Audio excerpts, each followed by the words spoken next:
नमस्कार फ्रेंड्स मु शक्ति आपण देखुंती नरसिंहा क्रिएशंस पेजेंट। तो फ्रेंड्स आज वीडियो रे वर्तमान बड़ मुख्य खबर उपर नजर पकाइबा जहाँकि आपण माने समस्ते जानि रखिबा निहाती दरकार। तेबे कोन रही आज वीडियो रे वर्तमान बड़ मुख्य खबर आपण माने जानिबा पई वीडियो को शेष पर्यंत देखंतु जहाँद्वारा कि आपण माने डिटेल्स इंफॉर्मेशन पाई परिबे। एवं फ्रेंड्स ता पूर्व ए वीडियो गोटे लाइक करंतु जदि पारुछंती आपनकर सांग साथी मानकु वीडियो को शेयर करनतु। जदि फ्रेंड्स आपण माने आमो चैनल ले नुआ ही वीडियो देखुछंती पूर्व केबे भी हमरो चैनल को सब्सक्राइब करनाती तबे निहाती चैनल को सब्सक्राइब करे सहित पाखे आस्तुवा बेल आइकन को बजाय रखतांतु। तो फ्रेंड्स नंबर 1 रही खुलिला धवलेश्वर पीठ करुणा कटकड़ा मध्य पूजक परिवार करुछंती दर्शन। खुलिला आठगढ़ प्रसिद्ध धवलेश्वर पीठ कोविड नियम पालन करी दर्शन करने को निर्देश रही। आज मंदिर खोली बेले आज प्रथम दिन में मंदिर पूजक और तांको परिवार दर्शन करुछंती। सेहीपरि आसंता काली अर्थात शनिवार और रविवार दिन स्थानीय मंचेश्वर पंचायतवासी बाबा धवलेश्वर दर्शन करेंगे। यापर अन्य लोके दर्शन करेंगे। करुणा कटकड़ा मध्य पूजक परिवार आज दर्शन करुछंती। 11 तारिख सर्वसाधारण को मिल प्रवेश अनुमति। कोरोना महामारी जो 10 वर्ष है बंद रही मंदिर। आठगढ़ उपजिलापाल और पूजक समितिर निष्पत्ति क्रमे साधारण दर्शन पर अनुमति मिली। आज राति 4 पहड़ खोल जाई स्नान और मंगल आरती करिया परे दर्शन निमंते सुजोग दिया जायछि। देखिया परवर्ती खबर तुटिला स्कूल फी विवाद। स्कूल फी कमाइबा मामला रे ओडिशा हाईकोर्ट को निर्देश कहले कमिटी नेथिबा निष्पत्ति को करा देउ कार्यकारी। हाईकोर्ट रे स्कूल फी मामला प्रसंग राज्य सरकार देथिबा रिहाती प्रस्ताव को कार्यकारी करने को अनुमति देले कोर्ट। समान विषय को नहीं होइथवा अन्य मामलार आउ विचार हेबो नहीं। कमिटी आधार रे निया जायथिबा निष्पत्ति को कार्यकारी करने को हाईकोर्ट निर्देश दैछंती। मुख्य विचारपति जस्टिस एस मुरलीधर और बीआर षडंगी खंडपीठ रे सुनाली होइछि। कोरोना महामारी को नहीं देखा देइथवा स्थिति रे शिक्षानुष्ठान बंद रहिथवा बेले स्कूल फी चार्ज प्रसंग को नहीं हाईकोर्ट रे 4टी मामला रुजु होइथिला। आईनजीवी मोहम्मद मुस्ताक अंसारी, भुवनेश्वर प्रहलाद राउत, ओडिशा अभिभावक महासंघ अध्यक्ष Vasudev Bhatt, all India parents association सभापति प्रदीप नायक हाईकोर्ट रे पृथक मामला दायर करथिले। देखिया परवर्ती खबर मुख्यमंत्री नवीन पट्टनायक को हत्या करने को षड्यंत्र। बेनामी चिठी रे उल्लेख रही षड्यंत्र पूरा तथ्य 17टी कार नंबर रही उल्लेख। सुरक्षा व्यवस्था कड़ाकड़ी करने को निर्देश। मुख्यमंत्री नवीन पट्टनायक को हत्या पाई षड्यंत्र। मुख्यमंत्री को आवासिक कार्यालय रे एने एक अजड़ा चिठी पहुंचा पर सतर्क हो उठी गृह विभाग जो नवीन को सुरक्षा को आहरी कड़ाकड़ी करने को निर्देश देते गृह विभाग स्वतंत्र सचिव संतोष बाला। नवीन निवास ठारू आरंभ करी लोकसेवा भवन एपरिक समस्त गस्त और कार्यक्रम समय नवीन को सुरक्षा को अधिक गुरुत्व देवा पुलिस विभाग गुइंदा और कमिशनर पुलिस को निर्देश दिया जायछि। मुख्यमंत्री को आवासिक कार्यालय को आसिथिबा अजଣା चिठी रे षड्यंत्र सांघातिक घटना उल्लेख कर जायछि। किछि सुपारी किलर मुख्यमंत्री को हत्या पाई षड्यंत्र करिसेंती। सबुठु बड़ कथा होउछि एही सुपारी किलर को पाखरे अत्याधुनिक अस्त्र शस्त्र रहिछि। जेकोसी मुहूर्त रे एही सुपारी किलर माने मुख्यमंत्री को हत्या करि पारंती बोली बेनामी चिठी रे उल्लेख रही। एही अपराधी माने कार रे मुख्यमंत्री को लगातार अनुसरण करुछंती। एपरकी 17टी कार रो नंबर मध्य चिठी रे उल्लेख रहिछि। मुख्यमंत्री को हत्या करबा को 2टी कार नंबर व्यवहार होई पारे जे कार रो नंबर चिठी रे रहिछि। एही षड्यंत्र पछर मास्टर माइंड भागपुर वार्ड रे रहउथबा बेले तांकर कार नंबर मध्य चिठी रे रहिछि। नवीन को हत्या करबा को ओडिसा रो अत्याधुनिक अस्त्र संग्रह कर जायछि बोली चिठी रे दर्शा जायछि। तेणु एही बेनामी चिठी मुख्यमंत्री को आवासिक कार्यालय रे पहुंचीबा परे सुरक्षा व्यवस्था को कड़ाकड़ी करने को निर्देश दिया जायछि। देखिया परवर्ती खबर आसुची कोरोना ठारू आहुरी भयंकर रोग सारा विश्व को घारिला चिंता। डाक्तर कराइले सतर्क कहले कोरोना ठू भी होई पारे मारात्मक। कोविड-19 ठारू भी अधिक भयंकर रोग पृथ्वीवासी को व्यापीबार आशंका रही। कोरोना भूताणु संक्रमण सह सारा विश्व लड़ुवा बेले एबे एक नुआ भूताणुर भय देखा देछि। 4 दशंधि तले 1976 रे इबोला रोगर आविष्कार करितबा वैज्ञानिक जीन डैक्स मुएम्बे ताम्फुन एही चेतावनी दैछंती। से कहउछंती जे सारा विश्व रे क्षिप्र गति रे आउ एक भूताणु संक्रमण हेउछि। याकू डिजीज एक्स बोली को जाउछि जहाँ इबोला ठारू मध्य अधिक मारात्मक। जेन जैकଙ୍କ कहवा अनुसार मानव जाति अगणित भूताणुर सामना करुछि। आफ्रिकार ट्रॉपिकल रेन फॉरेस्ट रु ଅଧିକରୁ ଅଧିକ ଭୂତାଣୁ ସଂକ୍ରମିତ ହେବାର ଆଶଙ୍କା ରହିଛି। ଏବେ ଆମେ ଏପରି ଏକ ବିଶ୍ୱରେ ବସବାସ କରୁଛେ ଯେଉଁଠାରେ ଅଧିକରୁ ଅଧିକ ଭୂତାଣୁ ଆସିବେ ଯାହା ମାନବ ଜାତି ପାଇଁ ବିପଦ ସୃଷ୍ଟି କରିବେ। ଆଗାମୀ ଦିନରେ କରୋନା ଭୂତାଣୁ ଠାରୁ ଅଧିକ ମାରାତ୍ମକ ଭୂତାଣୁର ସଂକ୍ରମଣ ହେବ। ଅନ୍ତର୍ଜାତୀୟ ଗଣମାଧ୍ୟମର ରିପୋର୍ଟ ଅନୁସାରେ କଙ୍ଗୋରେ ଜଣେ ମହିଳା ଗୁରୁତର ଭାବେ ଅସୁସ୍ଥ ହୋଇପଡ଼ିବା ପରେ ଇବୋଲା ସମେତ ତାଙ୍କର ବିଭିନ୍ନ ଟେଷ୍ଟ କରାଯାଇଛି କିନ୍ତୁ ସବୁ ରିପୋର୍ଟ ନେଗେଟିଭ ଆସିଛି। ତେବେ ଡିଜିଜ୍ ଏକ୍ସର ସେ ପ୍ରଥମ ଆକ୍ରାନ୍ତ ହୋଇଥିବା ଅନୁମାନ କରାଯାଉଛି। ନୂଆ ଭୂତାଣୁ ସଂକ୍ରମଣ କରୋନା ପରି କ୍ଷିପ୍ର ଗତିରେ ସଂକ୍ରମିତ ହୋଇପାରେ। ସେପଟେ ବିଶ୍ୱ ସ୍ୱାସ୍ଥ୍ୟ ସଂଗଠନ କହିଛି ଯେ ଡିଜିଜ୍ ଏକ୍ସକୁ ଏବେ ପରିକଳ୍ପନା ବୋଲି ଅନୁମାନ କରାଯାଉଛି। ତେବେ ଯଦି ଏହା ବ୍ୟାପେ ତେବେ କରୋନା ଭୂତାଣୁ ଠାରୁ ମଧ୍ୟ କ୍ଷିପ୍ର ଗତିରେ ଏହାର ସଂକ୍ରମଣ ହେବ। ପ୍ରଫେସର ଜିନ୍ ପ୍ରଥମେ ଇବୋଲା ଦ୍ୱାରା ସଂକ୍ରମିତ ବ୍ୟକ୍ତିଙ୍କ ରକ୍ତ ନମୁନା ସଂଗ୍ରହ କରି ଏହି ଭୂତାଣୁକୁ ଇବୋଲା ନାଁ ଦେଇଥିଲେ। ତେବେ କୋଭିଡ୍-19 ଠାରୁ ଏହି ରୋଗ ଅଧିକ ବେଗରେ ବ୍ୟାପିବା ସହ ଇବୋଲା ପରି 50ରୁ 90% ମୃତ୍ୟୁହାର ରହିଥିବା କୁହାଯାଉଛି। ଅନ୍ୟପଟେ ପଶୁଙ୍କଠାରୁ ମନୁଷ୍ୟ ଶରୀରକୁ ଡେଇଁଲା ଭଳି ମାନବ ସମାଜକୁ ଅନେକ ରୋଗର ଶିକାର ହେବାକୁ ପଡ଼ିପାରେ ବୋଲି ସତର୍କ କରିଦେଇଛନ୍ତି ପ୍ରଫେସର ଜିନ୍। ଦେଖିବା ପରବର୍ତ୍ତୀ ଖବର, ମିଳିତ ଜାତିସଂଘ ସୁରକ୍ଷା ପରିଷଦରେ ଭାରତକୁ ଗୁରୁ ଦାୟିତ୍ୱ। ଆତଙ୍କବାଦ ବିରୋଧୀ ସହ 3ଟି ଗୁରୁତ୍ୱପୂର୍ଣ୍ଣ କମିଟିର ଅଧ୍ୟକ୍ଷତା କରିବ ଭାରତ। ସୂଚନା ଦେଲେ ଭାରତର ସ୍ଥାୟୀ ପ୍ରତିନିଧି ଟି.ଏସ୍. ତିରୁମୂର୍ତ୍ତି। ଦିନକୁ ଦିନ ଜାତିସଂଘରେ ଭାରତ ଦବଦବା ବଢ଼ିବାରେ ଲାଗିଛି। ସଦ୍ୟ ମିଳିଥିବା ସୂଚନା ମୁତାବକ ମିଳିତ ଜାତିସଂଘର 3ଟି ଗୁରୁତ୍ୱପୂର୍ଣ୍ଣ ସମିତିରେ ଭାରତ ଅଧ୍ୟକ୍ଷତା କରିବ। ଭାରତ ଅଧ୍ୟକ୍ଷତା କରିବାକୁ ଥିବା ଏହି 3ଟି ସମିତି ହେଲା ତାଲିବାନ ପ୍ରତିବନ୍ଧ ସମିତି, ଆତଙ୍କବାଦ ବିରୋଧ ସମିତି ଓ ଲିବ୍ୟା ପ୍ରତିବନ୍ଧ ସମିତି। ଏହି 3ଟି ସମିତିକୁ ଜାତିସଂଘ ସୁରକ୍ଷା ପରିଷଦର ଗୁରୁତ୍ୱପୂର୍ଣ୍ଣ ସମିତି ବୋଲି ବିବେଚନା କରାଯାଇଥାଏ। ଭାରତକୁ ଏହି ଦାୟିତ୍ୱ ମିଳିବା ପରେ ଭାରତ ପାଇଁ ଏହା ଗୁରୁତ୍ୱପୂର୍ଣ୍ଣ ବୋଲି କହିଛନ୍ତି ମିଳିତ ଜାତିସଂଘ ସୁରକ୍ଷା ପରିଷଦରେ ଭାରତ ସ୍ଥାୟୀ ପ୍ରତିନିଧି ଥିବା ଟି.ଏସ୍. ତିରୁମୂର୍ତ୍ତି। କହି ରଖୁଛୁ କି ଅଳ୍ପ କିଛି ଦିନ ତଳେ ମିଳିତ ଜାତିସଂଘ ସୁରକ୍ଷା ପରିଷଦର ସ୍ଥାୟୀ ସଦସ୍ୟ ଭାବେ ଭାରତ ସ୍ଥାନ ପାଇଥିଲା। ତ୍ରିମୂର୍ତ୍ତି କହିଛନ୍ତି କି 2022ରେ ଜାତିସଂଘର ଆୟୋଜିତ ହେବାକୁ ଥିବା ଆତଙ୍କବାଦ ନିରୋଧ ସମିତିରେ ଭାରତ ଅଧ୍ୟକ୍ଷତା କରିବ। ବିଶେଷ କରି ଆତଙ୍କବାଦ ବିରୋଧରେ ଭାରତ ଜାରି ରଖିଥିବା ଲଢ଼େଇକୁ ଏହା ଅଧିକ ବଳଶାଳୀ କରିବ ବୋଲି ତ୍ରିମୂର୍ତ୍ତି କହିଛନ୍ତି। ସାରା ବିଶ୍ୱରେ ଭାରତ ହେଉଛି ଏକମାତ୍ର ଦେଶ ଯେ କି ଆତଙ୍କବାଦ ଦ୍ୱାରା ବିଶେଷ ଭାବେ ପ୍ରଭାବିତ ହୋଇଛି। ଏହାକୁ ଦମନ କରିବା ଓ ବିଶ୍ୱକୁ ଆତଙ୍କବାଦ ମୁକ୍ତ କରିବାକୁ ଏବେ ଭାରତର ଦାୟିତ୍ୱ ବୃଦ୍ଧି ପାଇବା ସଙ୍ଗେ ସଙ୍ଗେ ଆତଙ୍କବାଦକୁ ନେଇ କାର୍ଯ୍ୟାନୁଷ୍ଠାନ ଗ୍ରହଣ କରିବାକୁ ଭାରତ ଜାତିସଂଘ ମାଧ୍ୟମରେ ନିଷ୍ପତ୍ତି ଗ୍ରହଣ କରିବାର ସୁଯୋଗ ପାଇଥିବାରୁ ଏହା କେନ୍ଦ୍ର ସରକାରଙ୍କ ସଫଳତା ବୋଲି କହିଛନ୍ତି ବିଜେପିର ବରିଷ୍ଠ ନେତାମାନେ।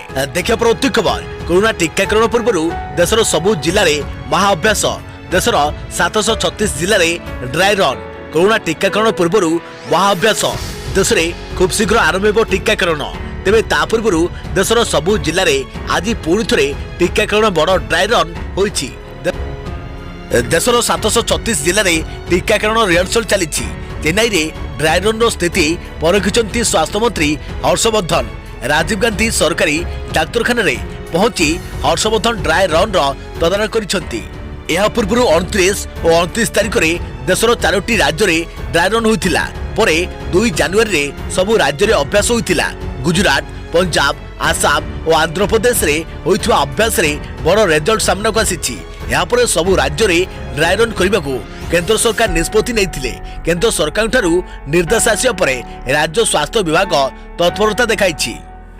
କେଉଁ ସ୍ଥାନରେ ଟିକାକରଣ ହେବ ଓ ଲୋକେ କିଭଳି ଶୃଙ୍ଖଳିତ ଭାବେ ଟିକା ନେଇପାରିବେ ସେ ନେଇ ସବୁ ଜିଲ୍ଲାର ଜିଲ୍ଲାପାଳ ଓ ମହାନଗର କମିଶନରଙ୍କୁ କୁହାଯାଇଛି।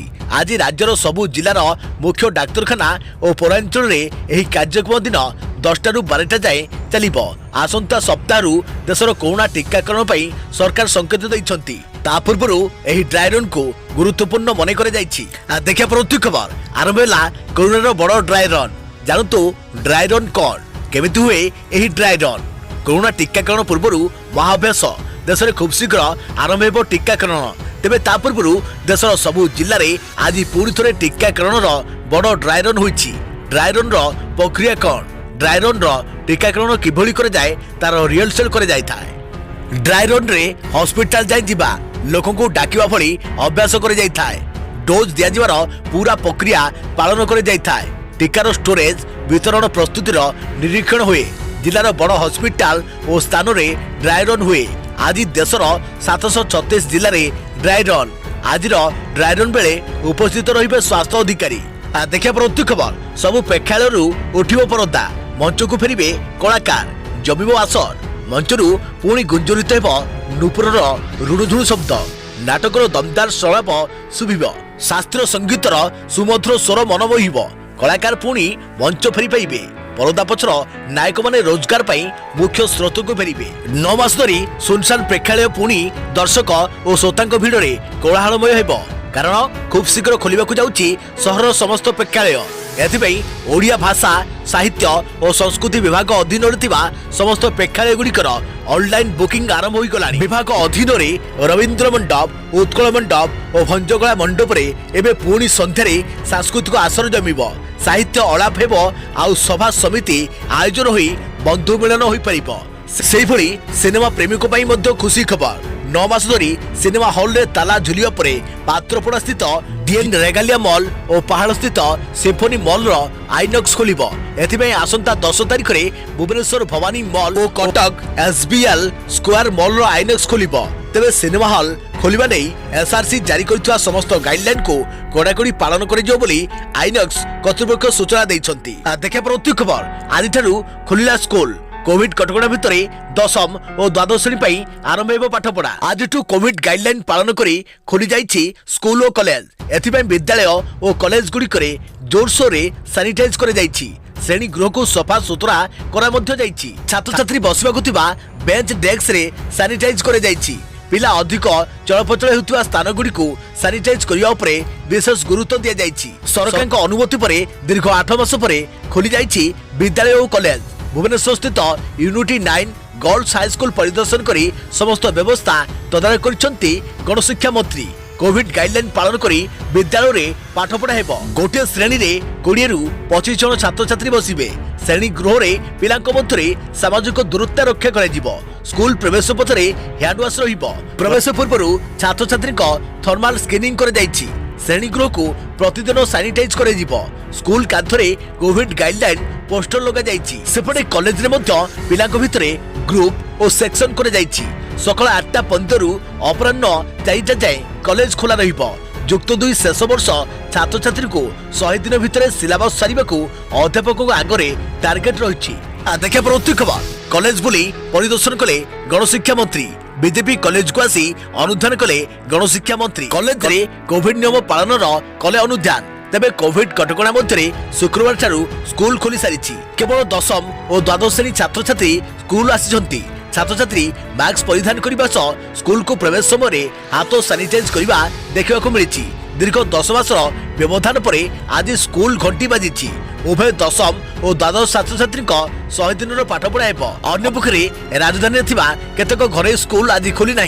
प्राय स्कूल आसंता 11 तारिख खोलियो बोली कहते विद्यालय और गणशिक्षा मंत्री गुरुवार राजधानी लक्ष्मीसागर हाई स्कूल यूनिटी 9 बालक हाई स्कूल और यूनिटी 9 बालिका हाई स्कूल जाई स्थिति परखिथिले स्कूल कैंपस परिष्कार और सैनिटाइज होइछि कि नहीं देखिथिले आज बीजेपी कॉलेज को आसी अनुधान करिसेंती गणशिक्षा मंत्री समीर दास कॉलेज रे कोविड नियम पालन अनुधान करिसेंती देखा प्रति खबर 11 खोलिबो संस्कृति विश्वविद्यालय यूजी सप्तम और पीजी तृतीय सेमिस्टर पाठपढ़ा उत्कल संस्कृति विश्वविद्यालय समेत यह अधीन समस्त सरकारी और बेसरकारी स्नातक कॉलेज गुड़िक जनवरी 11 रु खोलिबो यूजी स्नातक सप्तम और पीजी स्नातकोत्तर तृतीय सेमिस्टर छात्र छात्री क्लासरूम पाठपढ़ा जनवरी 11 रु मार्च 31 पर्यंत चलिबो मार्च 16 रु 31 मध्य परीक्षा हेबा सह एप्रिल 30 सुधा परीक्षा फल प्रकाश पाइबो सेहीपरि यूजी अष्टम और पीजी चतुर्थ सेमिस्टर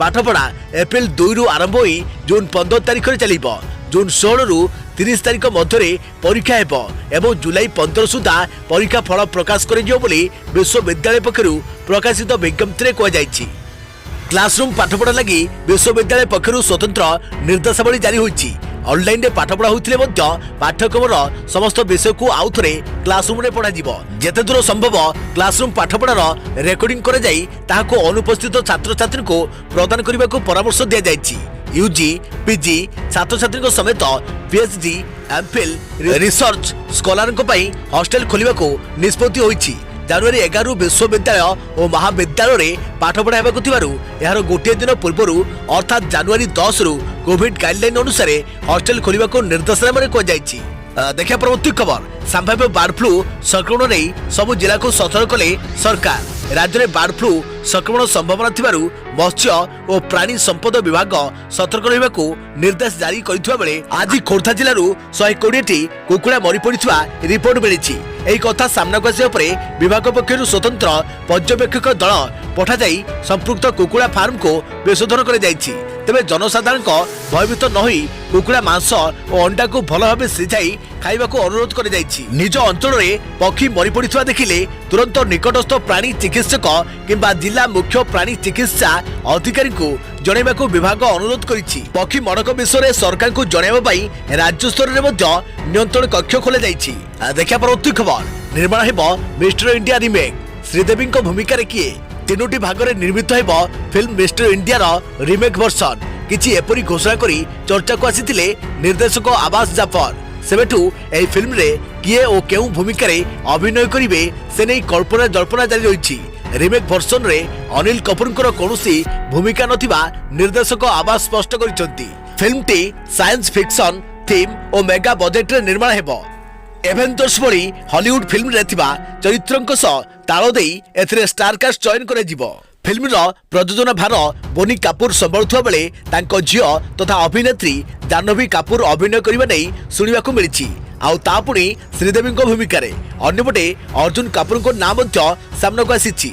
हेले से केउ संभाव्य भूमिका रे अभिनय करिवे से नै कोनोसी खबर सामना को आसीनी।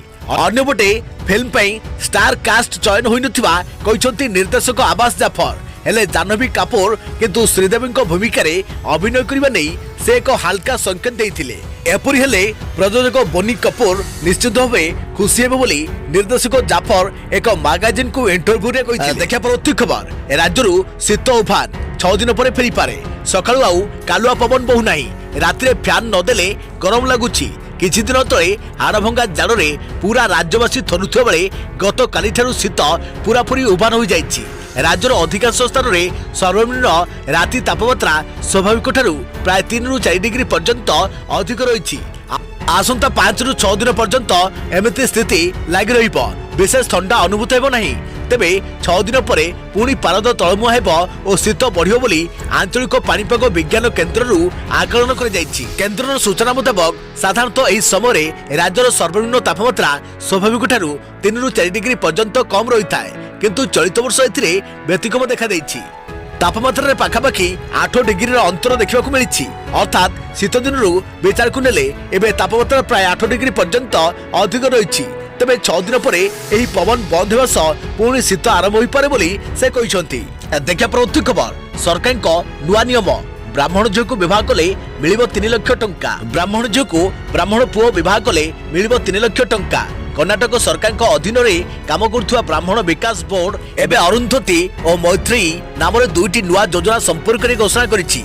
अरुंधती योजना रे प्रति ब्राह्मण युवती विवाह समय परिवार को बोर्ड तरफ 25,000 टंका आर्थिक सहायता प्रदान कर किंतु जदि युवती जनक निज समुदाय जड़े पुरोहित किंबा मंदिर पूजारी को विवाह करेंगे ताहले 3 लाख टंका मिलिबो। एथिपई शर्त रखा जाइछि कि विवाहर 5 वर्ष पर एही सहायता दिया जिवो एवं एथिपई दंपति को बोर्ड रो वेबसाइट रे पंजीकरण करबा को पड़िबो। सेमाने मध्य आर्थिक अनगसर श्रेणी बोली सेमान को प्रमाण दाखल करबा को पड़िबो।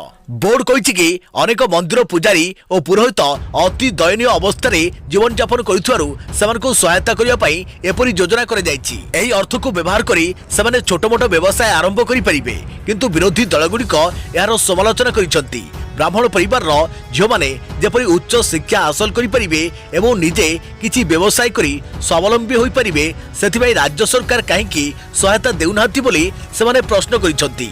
विवाह कौन जड़े ब्राह्मण युवती जीवन एकमात्र लक्ष्य बोली से सरकार जानवा चाहिए। देखा परवर्ती खबर भारत प्रस्तुत करुछि नादाल स्प्रे टीका 2टी नुहे गोटे डोज काफी। कोरोना टीका प्रस्तुत करने दिगरे भारत को आउ खूब शीघ्र आउ एक खुशी खबर मिल पारे। भारत बायोटेक खूब शीघ्र देश में नादाल वैक्सीन ट्रायल आरंभ करने को जाउछि।